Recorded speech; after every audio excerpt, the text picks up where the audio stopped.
Good morning, crew. Good morning. This is probably the last of this series of me talking to you back and forth. We left last time talking about making a list. And I had sort of divided it in two sections. One section being that happy and not happy. And then within happy, you could go something like what presently makes me happy. And then another section where that would, what I think could make me happier, which is what we want to focus on. Of course, you have to look at the other side of not happy, like what's not fun, what makes me dull, what makes me, I don't want to go so far as sad because I don't think that's what we're talking about. And then what possibly in my life is making me dull and sad and down. So these big two camps. It took me a long time to make this list. Like I really had to tackle and it took me a long time to really sit down what makes me happy. Sometimes you're so used to the routine of your life that you think, am I doing this? And it's like a weeding out process. So I try to go into categories, and my categories were like my family, my children, and then things to level up in terms of what makes me happy. What do I want to do about that? And then there was a category, and I'm looking down, like my health. What do I want to do that? What makes me happy in that part?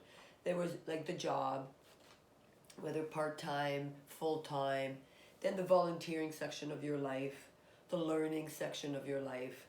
There were friends, in my case dating, if your case is maybe maintaining a good relationship or dealing with a relationship.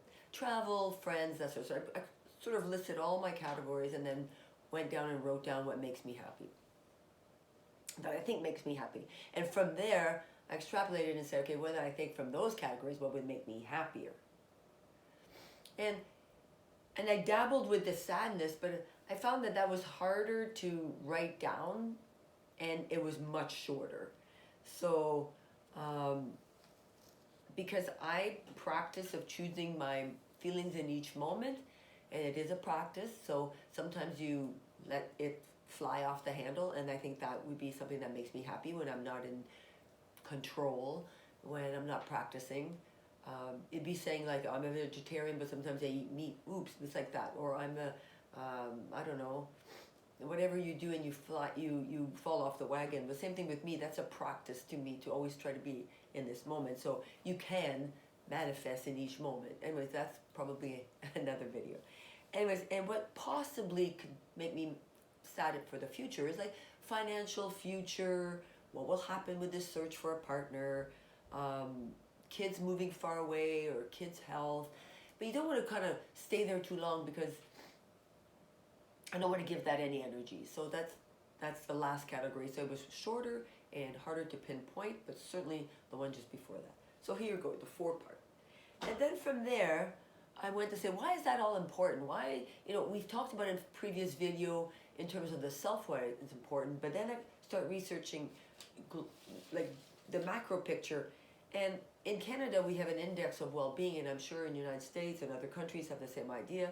And they use things like the GDP, the gross, for the index for that, and it's really a poor measure of wellness because there's been many times that it shows that even though the GDP could be going up, people and citizens are not the happiest because they've been triggered by things.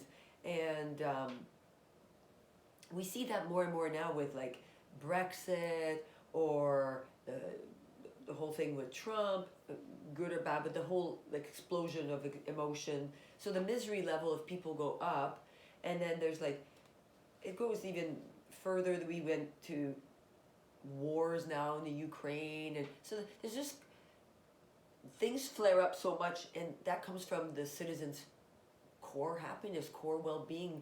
And so to measure GDP against that seems a bit flawed way to actually measure what people are experiencing in their lives. So it's not, so, but my point was so much like with the index of well-being or the Gallup poll, that people, I said the unhappiest people are even unhappier today according to the Gallup poll. And then there's a global peace index, and it shows that civil discontent, we see that globally, like riots and strikes and anti-government demonstration, it increased by 244% from 2011 to 2019. So it behooves us to think that it's important for individually to strive to be happier so that collectively our well-being can be better. So I hope you made your list, and I think I'm gonna, on the three for me would be like, I want to try some simple one that we talked about, and I from here on maybe do some vlogging, and I can show you what I've tried and what's working and what's not working. And it might be funny to be talking to the video right now. It's like journaling aloud. You know, when you talk to yourself aloud, at least for me, sometimes not only have I read it, now I've heard it, so I learn it faster. So it's like talking to oneself, talking to out there, because certainly not from the views and all that, but it's like an audio journaling, and I really like it. So I'm zeroing in to start with, like, simple things like making my bed. Does that make me happier?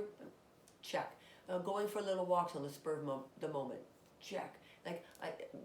And then there's bigger ones, like I am trying to find a partner, and I'm trying to even understand why I want to try to find a partner. And then there's this surmountable, they say, like, chores around the house, things like one of my categories is home, yard, office, that sort of thing. And one of them is these recipes that I've been collecting for years, and what am I going to do with this project, and how is it weighing me down? So I think in the next video it's going to be about that, about journaling and picking things that make me happier and trying and testing them and see if they apply to me, and perhaps they'll apply to you. Thank you. It's been a really fun 7 minutes to speak to you, and ciao ciao, and have a happier day.